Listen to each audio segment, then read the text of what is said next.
Hello and welcome to Her Theology. My name is Cass and I'm glad you're with me today.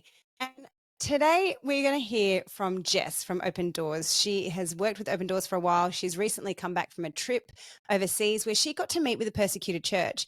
And during her travels, she got to meet who she thought was the Proverbs 31 woman. She had this moment of realization as she heard this woman's incredibly powerful testimony and realized, hang on, I'm actually standing in front of someone that is embodying this Proverbs 31. And I'm sure we can all relate. I hope there's women in our lives that we look to that we can say, hey, they're a Titus 2 woman. There's someone I can learn with. I can see the qualities and the characteristics that are presented in Proverbs 31. And I hope equally that we embody it in some way, shape, or form, and that we're growing in fruit to become a woman of God. And so I hope this episode really encourages you like it did for me. It encouraged me because I got to hear Jess's heart behind why she loves the persecuted church, how it's really impacted her and unraveled her. Hear about that in the interview. And then also just to see what it looks like to have faith in action, particularly in a country where it's not heavily persecuted, but there's still pressure and tension. And as you will hear, lives are still being lost because people are Christians.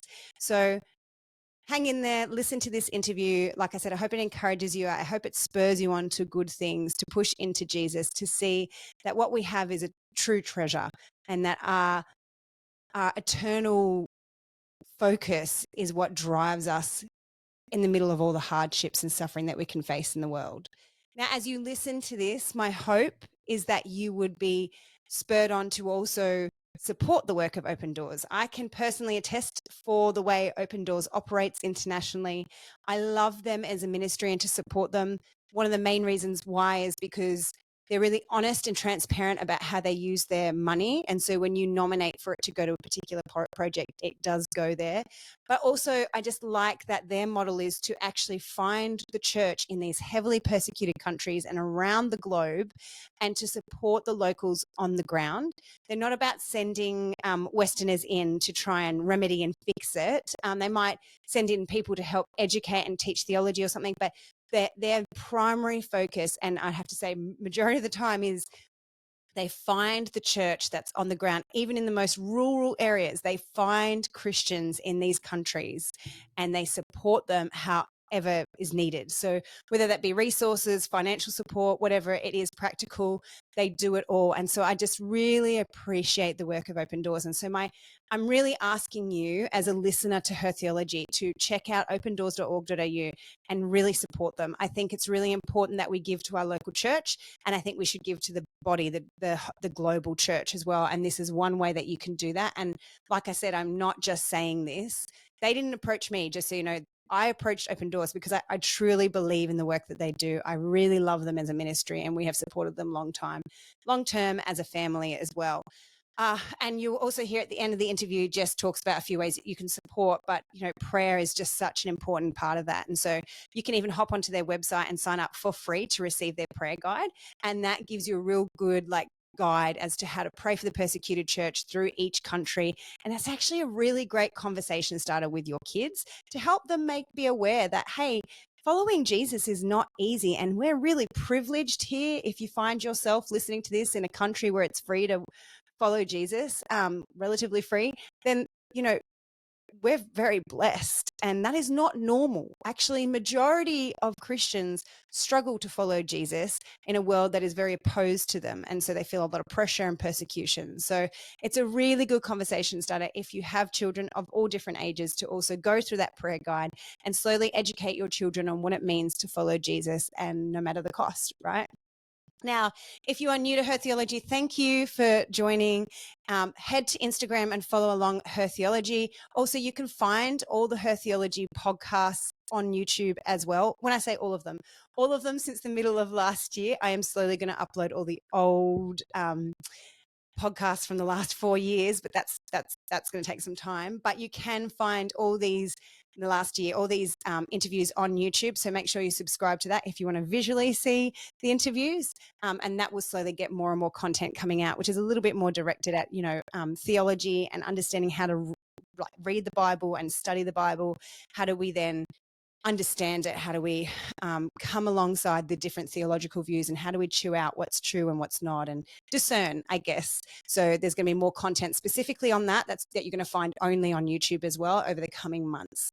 And the final thing, or two final very quick things, is the Her Theology website is now live. It has been a week.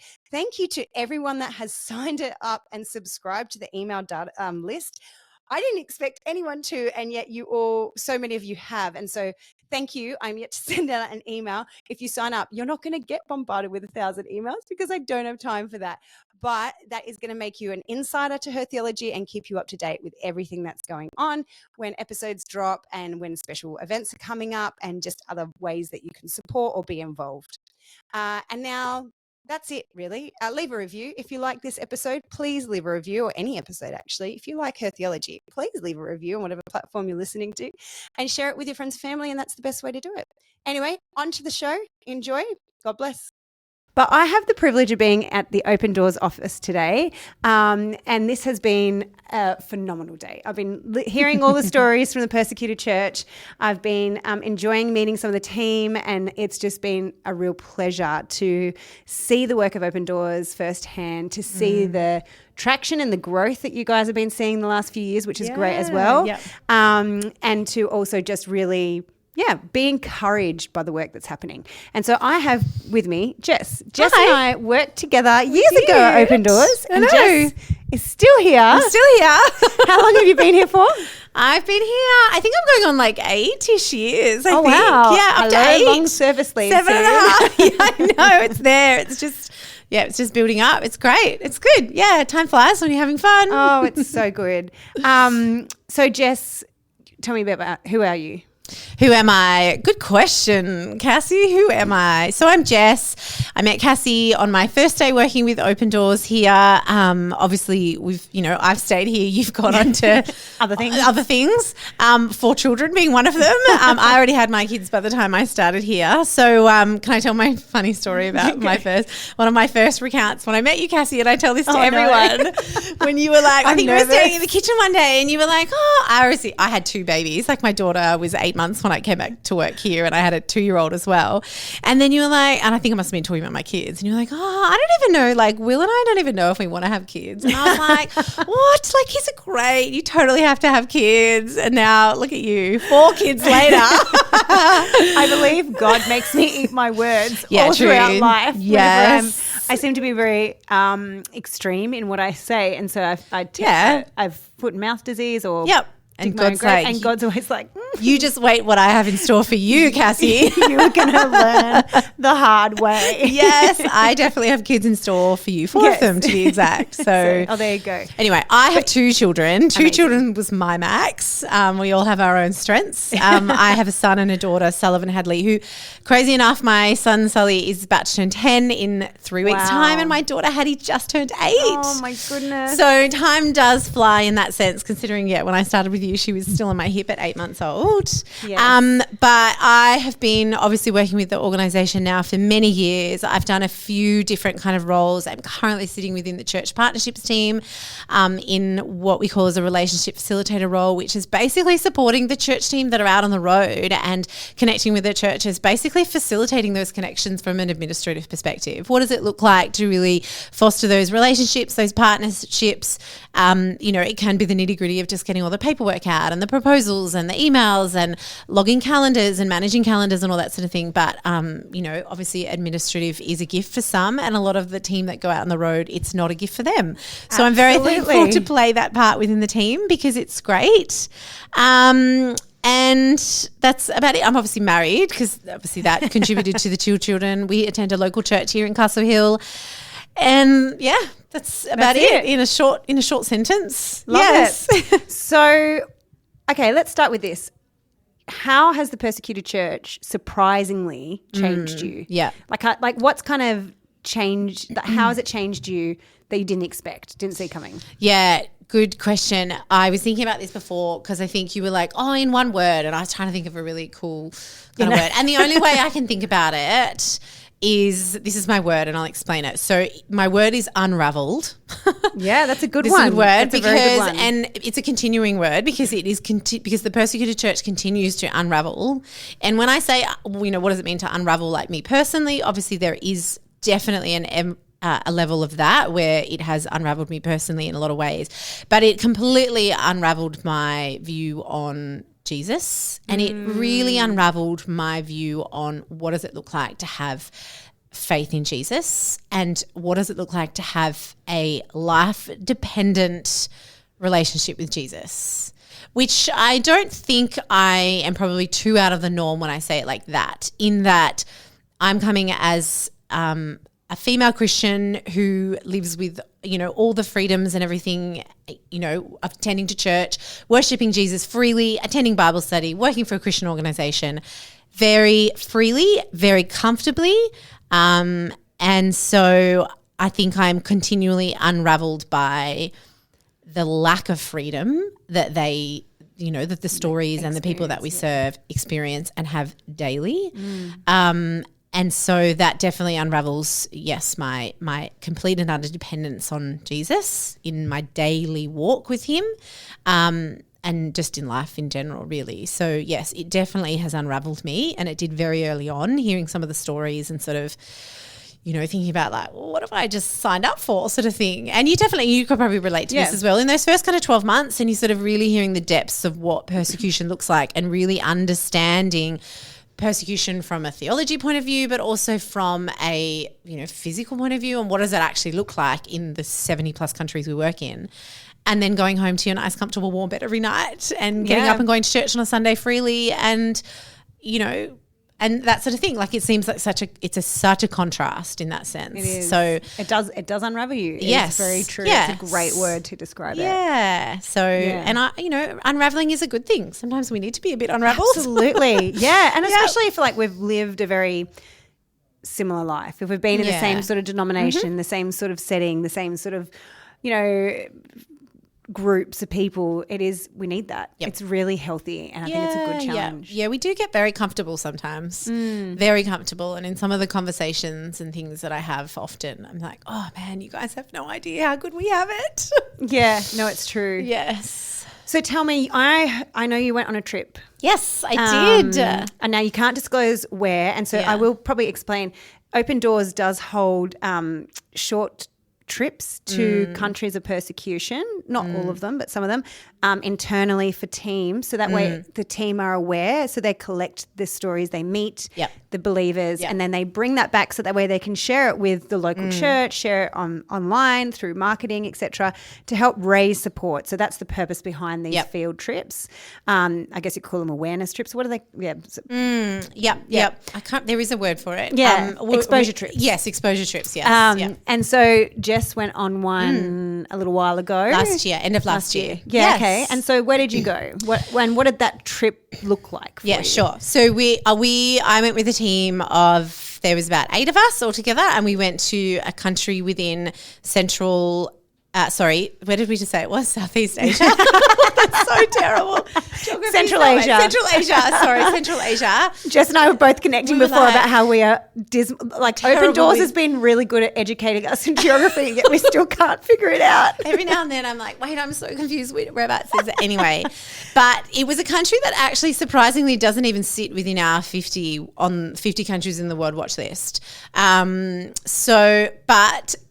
Because it is quite a free country in a lot of ways, but obviously we obviously do a lot of work there, and we have in the past, and so it is very difficult though for Christians to live there, because whilst it might be legal for them to meet and gather, there is definitely other religions that will come against them who don't want them to meet and gather. And they're quite aggressive, right? Yes, yep, and will make life very difficult for the Christians within the communities that do meet and gather and things like that. So I think going into the country, I had very little knowledge of sort of what it was about. I'd worked with the organisation for a couple of years before getting to the field and what we call the field in that sense. And I'm very thankful for God's timing in that.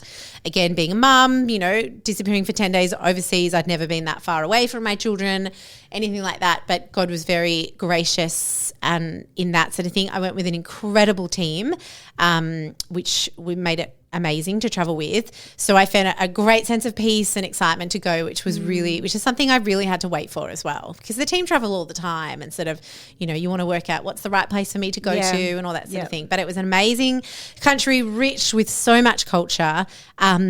But yes, my eyes were very sort of opened to just the level of I knew that we would go and we'd be meeting with persecuted Christians. Obviously that was part of the trip, and so we knew that was there, but you sort of never know how that's going to affect you when you're there in the flesh, in the field and sort of thing. So yeah, I kind of went in very open-minded. I really had no idea what to expect. And God just did amazing things. We met incredibly amazing people. We got to see the church in a whole different light in terms of what does it look like to gather? What does it look like to have community? What does it look like to have house churches? What does it look like to have really big, what we would say like sort of charismatic churches? What does that look like together? What does their life look like outside of church? You know, all those sort of things there. So there was, we had a really wide view on what, you know, what our work looks like in that country, which was amazing. It was an encouragement trip, like for us to go as a team and encourage the pastors and the churches and stuff that we met with, which was amazing. And then the other thing which I absolutely loved is we got a really good insight and firsthand view at what it looks like to, like, obviously through the work of Open Doors, we do a lot of like microloans and the business side of things as well. So what does it look like to fund, you know, pastors within a community and funding them with, I can give you a few really quick examples. We met with a pastor and his wife. They obviously both quit their jobs to become full-time working in ministry, but in order to then have an income like everybody else needs, you know, you need to have some sort of income to survive. They applied for a small business loan through our organisation over there, and it was what they got from the loan was a water plant treatment. I don't know how to say it, but you know, like they owned a banana farm. So they were farmers, and so they had a banana. It was an irrigation system. That was it. Yeah. So something that probably the equivalent of $3,000 or $4,000 in Australia was an irrigation system. And so what I loved about that, Cassie, is, you know, we didn't just hand over a lump sum of cash and went, here, use it sparingly. We were like, what we do is, you know, we look at, okay, well, what can we give you, something that can provide you a income regularly in that sense. So for them, it's sustainable. Yes, a sustainable income in that sense. So one of the things for that, they were like, look, we're farmers. We really want to grow our banana crops or whatever. We need an irrigation system to do that because we're full-time pastors. We can't afford it. So they applied for a loan. We provided them with an irrigation system, and then they buy bananas and then sell them at their village. And it was very funny because when we met this husband and wife team, beautiful couple, even the husband joked. He was like, we go to the village and we sell our bananas, but my wife is just so lovely that she always gives the bananas away to people in the village. And so we often don't make money from selling bananas at the village, which was hilarious because she just had this real mentality of, you know, she obviously wanted to feed that. But from that, Cassie, was birthed an opportunity for, I mean, they're just getting out into their community. So they're going to their village to sell bananas, but they're ministering to those in their community about Jesus by being a stallholder in the village. And so when you think about it like that, it just seems so simple that they're just getting out there and telling people about Jesus. It was amazing. So who did you meet over there? Like, is there anyone that really stood out to you? Yeah. So probably my most, there was two stories that unraveled me when I was there, but I will tell you one today, and we can do a part 2 for the other one. Okay, great. Because it's pretty amazing as well. But the first one is we met with the wife of a pastor. I'm going to reference her as Pastor Shiner, and her and her husband had been, they met at Bible College, Salvation Army Bible College, and they fell in love and they got married. It sounds very similar to, like, you know, world The here. normal Christian. Yes. Yeah. I went to Bible college and met my partner. That does sound very much familiar. like the West. Yeah. But they had met together, they had got married, and they moved into the countryside to minister within their community and plant a church. And they were doing that, and it was going really well. They had a great, strong congregation, and it is a bit of a long story, but I'll cut it short. Basically, one evening, they had a son together. They encountered a lot of persecution in the lead up to it. Things like their church had been stoned, it had been physically damaged.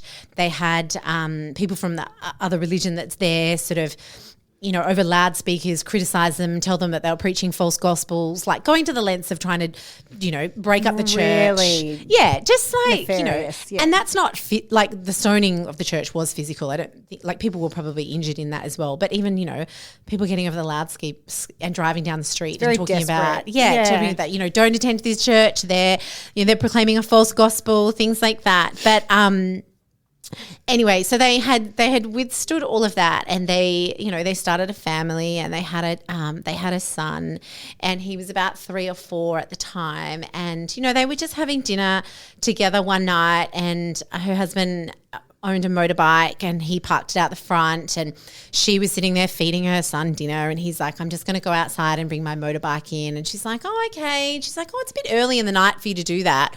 I'm like dramatizing it a little bit. Yep. But yeah, and he was like, no, I'm going to bring it in now. And so he went out to bring his motorbike in, and then she was like, why is it taking him so long? And anyway, so she just picked up her little boy, put him on her hip, and she walked out to the front of the house. And as she sort of walked out the front of the house, her husband was walking back in, but behind her husband, she could see this government official that was running towards them. She described him as he was sweating, he was nervous, he was angry, and he opened fire basically. And her husband was gunned down in their driveway. Oh my gosh. Right in front of her. She was shot. She was injured. I just got like this big wave of goosebumps because every time I hear this story, I can picture it because we were there. We were at her house. We stood in the driveway. We stood in her lounge room. She was shot. She told this so beautifully in that her 3-year-old, 4-year-old son that was on her hip, when she was shot through her forearm, like she was kind of holding him sort of like, you would where they kind of sit on your hip. So thinking she was shot through that arm. So miraculously her son wasn't hurt, but he was flung from her arms. Oh my gosh. But she recounts it so clearly. By the time I hit the ground, he was safely back in my arms. Sort of thing. So he didn't hit the ground, and she doesn't know how because she distinctly remembers him being flat because she had been shot through her arm. But he was back in her arms as by the time she hit the ground, he was on top of her, and he was completely harm-free in that sense. Wow. To the fact that he sort of scrambled off her and went to walk away, like kind of stumbled away, and she lay on the ground. Obviously, so look, there's so much that goes into it in the fact that, she was shot. We saw her wounds. She went through. So her husband passed away. Her husband passed away. Yes. Imagine that. So the police imagine holding came. your baby and watching that. Yeah, pretty horrific.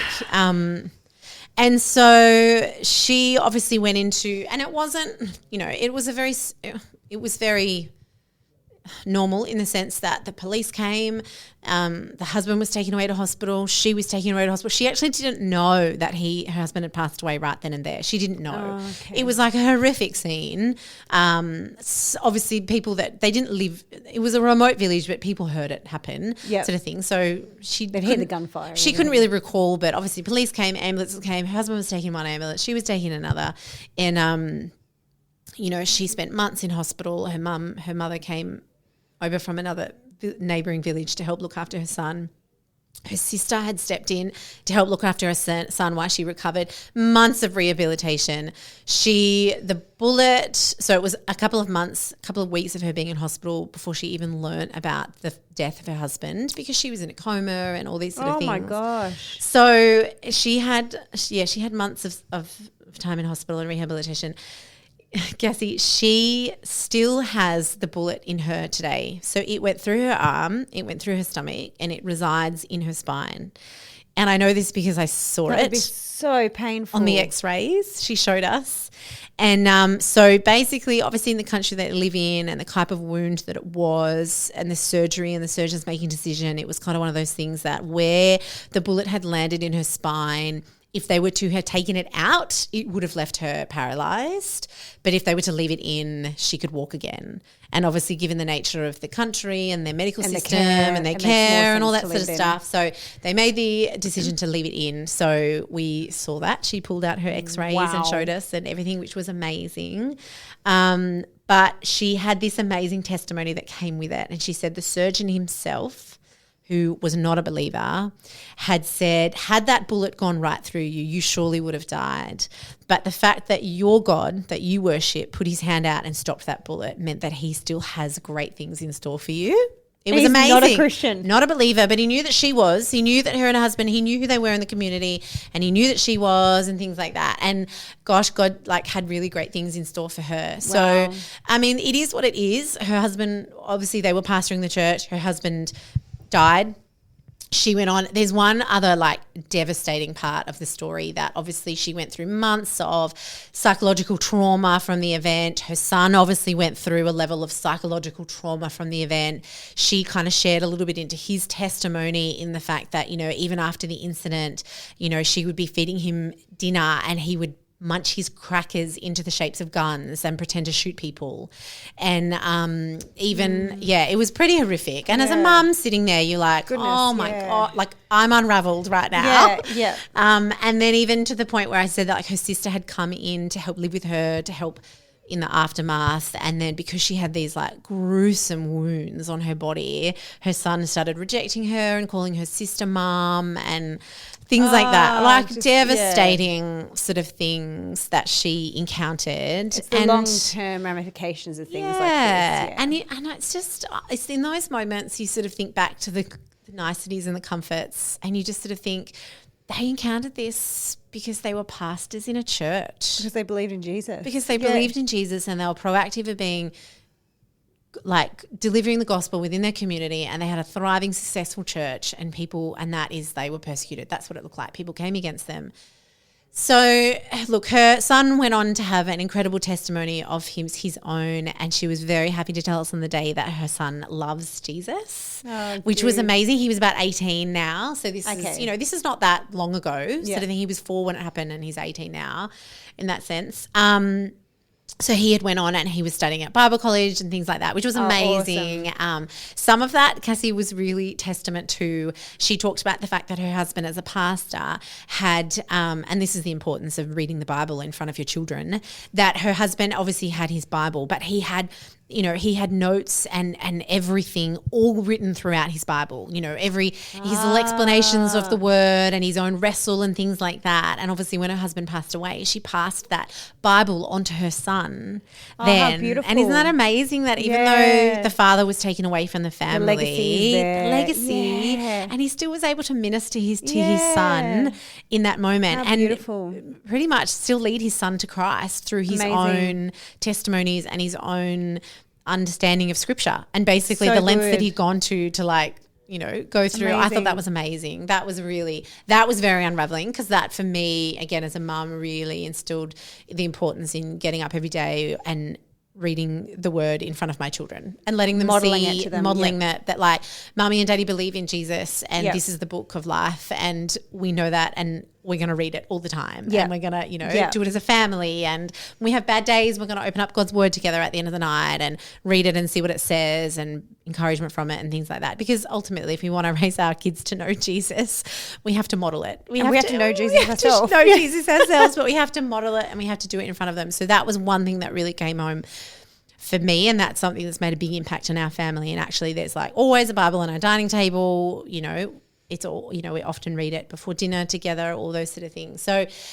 that was amazing. So that was her story. So the thing, Cassie, the one thing that I really wanted to share from her story, and this is the one thing that came really, really clear when we sat with her, was as she told her story and she talked about the healing and she talked about the aftermath and she talked about her son, and even when we were there were all these other young women showing up because they were doing a Wednesday afternoon Bible study with her. They were all showing up because she's influential. Yeah, she's still meeting with women, and that church is still thriving and it still runs regularly and things like that. But the one thing, Scripture really came alive to me in that moment, in that there's a woman that is talked about in Proverbs 31 where it talks about she's clothed in strength and dignity, and she laughs the days to come. Exactly, she laughs the days to come, and that is the key, that was the key point that this scripture came alive in front of me, because this woman she was quite quiet, she was quite meek, she was very gentle spirited,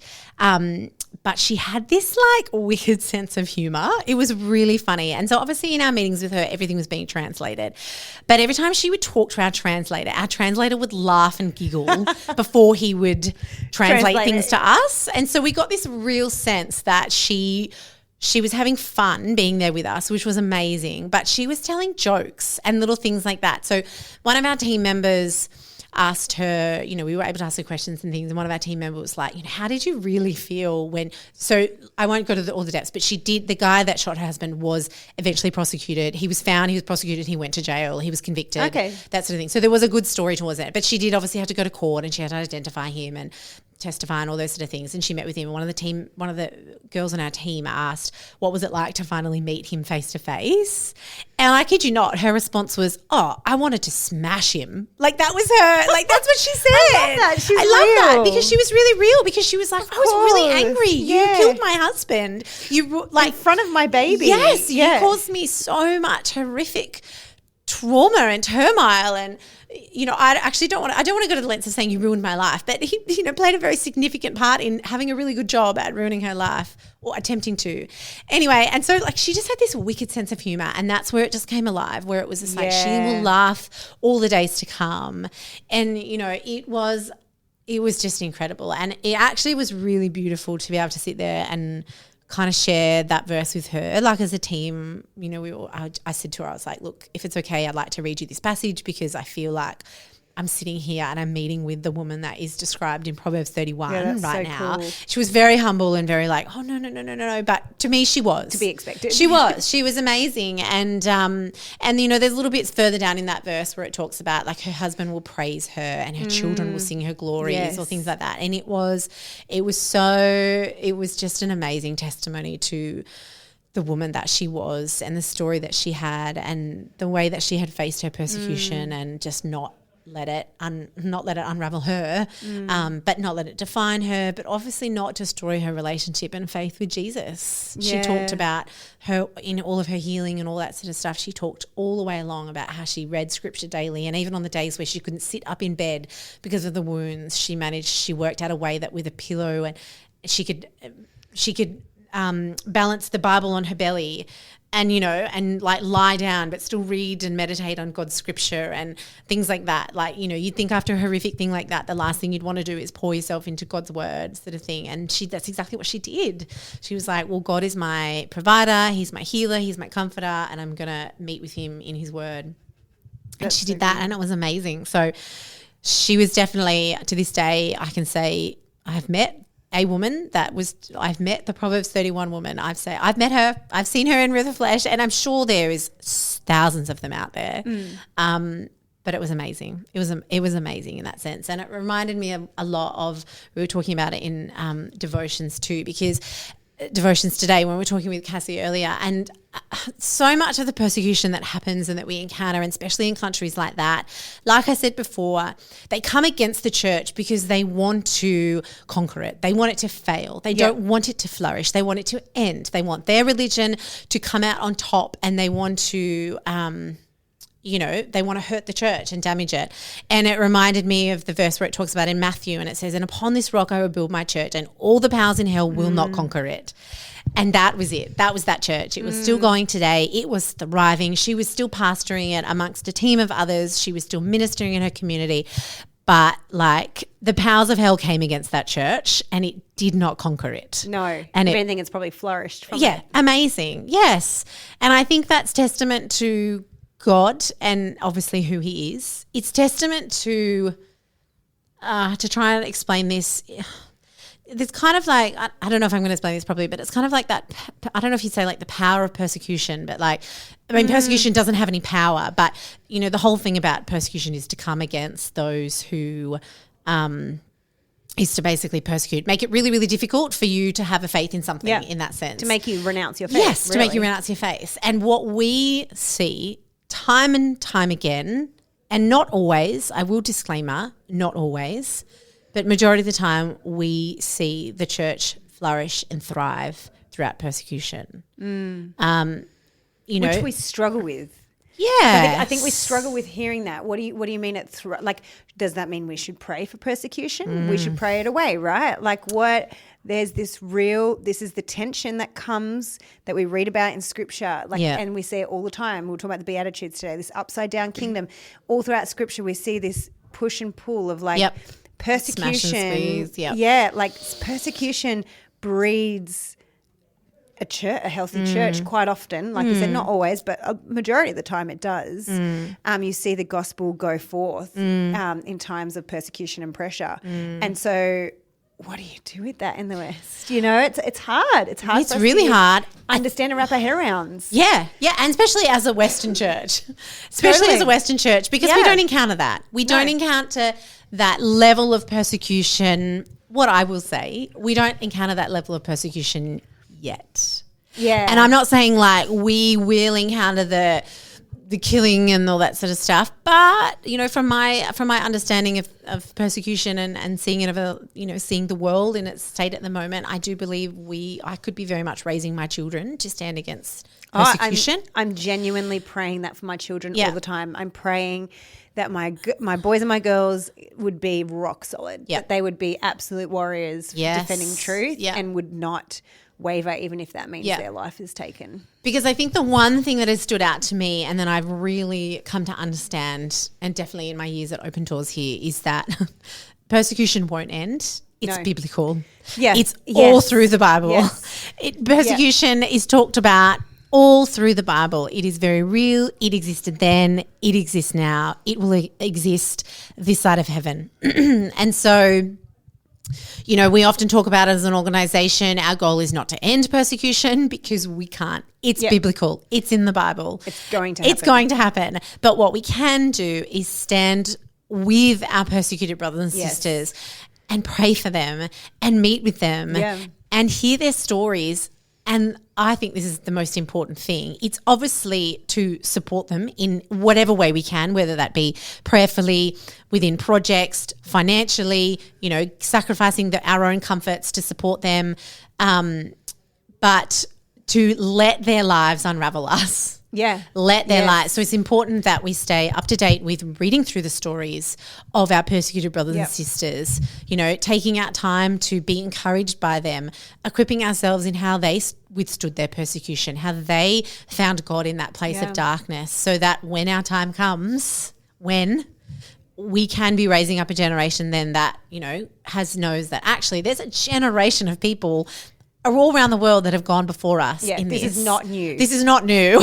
Like it might be new to me, but it's not new as the way the world goes. At all. And therefore, you know, how can we be equipping ourselves by being up to date and informed about what is happening to our persecuted brothers and sisters in the world, and then taking on that and applying that to our lives, which is why, you know, I'm really lucky to be part of the church team, because I think it's the thing that I love about like raising up that next generation of people within the church in terms of in terms of what persecution looks like, what does the Bible say about it, what's our theology of persecution as well, which I'm constantly being unraveled with and challenged and trying to understand. But also, you know, how are we going to let that impact and influence and change our lives? You know, how are we going to allow it in, to let it filter into our minds and really make us think about I look at Pastor Shiner that I met, and I look at her relationship with Jesus, and I look at my relationship with Jesus, and they're on completely different ends of the spectrum, sort of thing. But like, what do you do with that? Yeah, like I definitely came home and was like, I don't know what to do with all of this. I don't know what to do with it. And there are days where I still wrestle with it. You know, I don't know what to do with it. I think of her often. But all I know is that I'm letting her do something. I'm letting her story do something in my life, and it could take a while. And I feel very, very grateful to have been there and encountered that, and to sit with her and the many other people that we met and their incredible stories and that sort of thing. But it definitely has, it's definitely made me think, even just in terms of how we do local church now and things like that too. You know, we were joking at lunchtime about the difference of, we won't get into it now, but we were talking about the different denominations and things like that. And it was the one thing that challenged me about the persecuted church, because I was There's like, such unity. they don't care about what denomination church they go to. They don't care about where they studied their theology. They don't study. They do study theology. We visited Bible school and we were there and we saw women and men studying at the Bible school. It was amazing, but it's not the deal breakers for them. It's not the crux. It's just finding other believers is like a huge privilege in and of itself. They want to understand God's word because they're like, it has radicalized their life and it's changed them, and they crave it and they know it and they're passionate about it and they want to take it out to the community, which is why they want to be equipped by things like Bible schools. But they also just want to get out there and tell people about Jesus, and that's all that matters. Yeah. And I love that. And they don't hesitate on it. Like, no. This is the one that keeps on hitting me today, hearing all these different stories, is that I'm like, yeah, Lord, we just come up with so many excuses to not share. Yeah. I do it all the time. Yeah. You know, Oh, I don't have enough time. I've got to go to this next thing. Or like, I don't know, or it's whatever it be may be. awkward. Yeah. Or this is a new job. I don't want to be that person. You know, enter in whatever your position you're in. Yeah.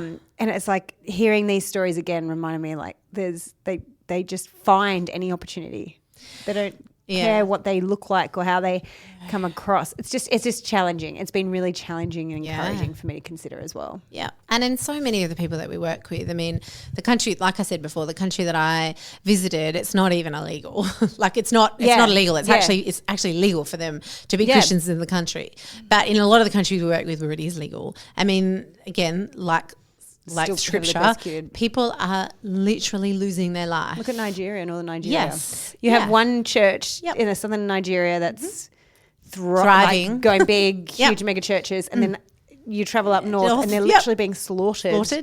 Slaughtered. That is not an understatement. Nope. For the gospel. So, And they have faith in Jesus that they are willing to sacrifice their life for. Like I can't even... Yeah. Like I can't even comment because I'm like, it's incomparable. Yeah. My faith. But I feel very honoured to come to work every day and to serve those people in all that they do in that. And, if I can do that from an administrative role, then, that's what God's called me to, and that's okay. But it's definitely what drives us in that sense. But it's pretty unraveling. Look, that's been really helpful. I love that. Nice. That's a great story. And I love that trip. That sounds, I think it's really good that you actually went to a place where it's not illegal. Yeah. Because I think we often think, it has to be illegal if it's, so it gives a different perspective and a different angle. So I think it's good. And it was great. Like we felt really safe and things like that. Don't get me wrong. We still got pulled over and the guards still had like huge guns, and we had an epic encounter with an elephant. So did anyone else tell you about that? No. We encountered an elephant in the wild coming down the street. It was amazing. That would have been very cool and scary. It was one of the most amazing things I've ever seen. We literally had to like reverse our van back up because it started coming at us. They're so funny. It just wanted food. It wanted food. But it was an elephant in the wild. I've never seen. It was incredible. And they had told us in the morning, they're like, keep an eye out, we might see elephants. And you're like, and they're like, everyone ahead, there's an elephant. And it was amazing. The people are amazing in this country. Amazing. I felt very honoured to meet our team over there as well. They were beautiful. They felt like a pure extension of the team here in the office. Great. It was so amazing. A lot of us still talk to them on WhatsApp and things like that. But really for working, like I said, working here for so long and to finally see it all in action for me was like, right? This is amazing. Like, really, it was really good. Very, very humbling, but good. Oh, good. Yeah. Well, thanks for sharing, Jess. And thank you for listening, everyone. If you have found this episode insightful, I would definitely encourage you to share it with your friends and family so we can get out there. I am going to say this, you've heard this story, you've been challenged. I have no doubt it's probably going to change you in some way, shape or form. And so consider prayerfully like how this is going to transform your faith, what it's challenging you in, but also then how can you partner with and support the work of Open Doors. That I can honestly attest, and I've said this before, they steward their money well. Yeah. I worked here, I've seen it firsthand. We're, I just know that when you donate, you can donate towards a campaign and choose a region or a particular campaign, and all your money will go to that specific thing. Or you could choose where most needed, where they will be able to steward and decide where money is most needed for the organisation. And look, if you are part of a church community, which I certainly hope you are if you're listening, I hope this has highlighted the importance of church for those that are struggling with it. But if you can partner and reach out to Open Doors, get them to come speak at your church or hold an event where they can come talk. It's really, really helpful way to support the persecuted church. And obviously prayer is the number one thing. Like, don't discount. Like, it can sometimes feel like, oh, I can't give financially. Oh, prayer. All right, I'll pray. But like, actually, like, if we believe, what is Brother Andrew that says, like, if we believe in the power of prayer, we'd be on our knees 100 times a day. Oh, if we, we would, Like, if we truly believed in the power of prayer, we would be on our knees every day asking God to turn the world upside down. That's it. Thank you. Yeah. I was like, don't discredit the power of your prayer. And so you could do that before you eat dinner. You could do that a variety of different ways. But let's learn from the persecuted church who are on their knees praying all the time. And make sure you sign up. Sorry, I didn't know. No, sign up and get our prayer guides as well. Like one of the most important resources one of the most amazing resources that we do is you can sign up, and this is completely free. You can sign up to get regular emails and things like that with prayer guide, but you can actually get a physical prayer guide. It's I get it in the mail. Cute little, I don't have one in front of me, this cute little A6 booklet sort of thing. But the most amazing thing is that it goes through what persecution looks like in that country as well, which is such an educational piece for your family, for your small group, for your children. And then it has really specific prayer points from the field. We don't write them ourselves. They come directly from our field partners there on some really key ways to pray for that country. And it's amazing. And I just think education is such a key in it all as well. Like, just know what's going on. Like, I agree. What does it look like in that sense? And yes, like Cassie said, if you feel like you would love someone from Open Doors to speak at your church, there is a church section of our website that you can go onto. You can register your interest there. Your email will come to me and I will sort you out. And you'll have Jess, you'll have me, and I'll be able to sort you out and connect you with the right relationship manager there. And I think that is the most important thing in terms of when the team do visit the field in that sense. So much of what we do is, like we said, it's exposure, that it's so we can hear their stories firsthand. And then basically the church team equips, and then we take them into the church. And like I shared one story today from that trip alone. I think the church team came out with 8+ testimonies and stories each in terms of what it looks like. And so, it's basically we got to go to the field in a sense and hear their stories firsthand, but now it's also our job and our responsibility to take their stories into your churches and really sort of speak for them and advocate for them in that way, which is such an honour that we get to do that. Yeah, it's wonderful. Yeah. All right. Well, thanks for joining us. And if you have any questions, you can send them through, or you can contact Open Doors directly at opendoors.org.au. That's it. And otherwise, I hope you enjoy your week.